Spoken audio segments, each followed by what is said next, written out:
అమరావతి విధ్వంసం చేసేశారు. ఇది ఒక పవర్ పాయింట్ ప్రజెంటేషన్తో కూడినటువంటి డీటెయిల్డ్ రిపోర్ట్ చంద్రబాబు గారు ఇచ్చింది. కరెక్ట్.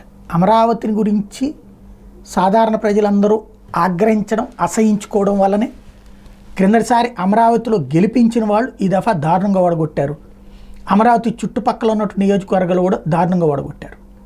ఇది జనానికి తెలియని విషయం కాదు, అందరికీ తెలిసినటువంటి విషయమే. రాష్ట్రం అంతా కూడా విశాఖపట్నం అన్నది జగన్మోహన్ రెడ్డి ఆలోచించిన ప్లాన్. ఎందుకంటే ఇక్కడ ఎంత పోసినా సాధ్యం కాదని, అక్కడ కొంచెం చేసినా ఎక్కువగానే ఉంటుంది, తన పేరు చెప్పుకుంటారన్నది అతని ఉద్దేశం. ఆ విధానం ఇప్పుడు తిరస్కరించబడింది ప్రజల చేతన. అమరావతి అన్నటువంటి ఎజెండా అంగీకరించబడింది. What next? ఇప్పుడు మనం ఏం చేయబోతున్నాం, ఎప్పటికి పూర్తి చేయబోతున్నాం, ఏమేం కట్టబోతున్నాం, ఎలా కట్టబోతున్నాం?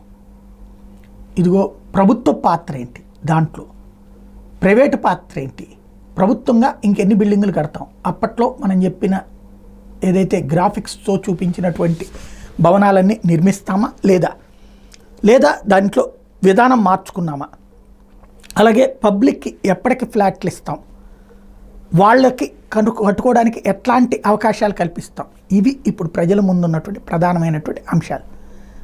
శ్వేతపత్రంలో ఒక పార్శ్వమే ఉంటుంది విధ్వంసం, రెండో పార్శ్వం నిర్మాణం. అది కూడా కలిపి ఉండాల్సి ఉంది. అది విడిగా ఏమన్నా ప్రకటిస్తారా చూడాలి.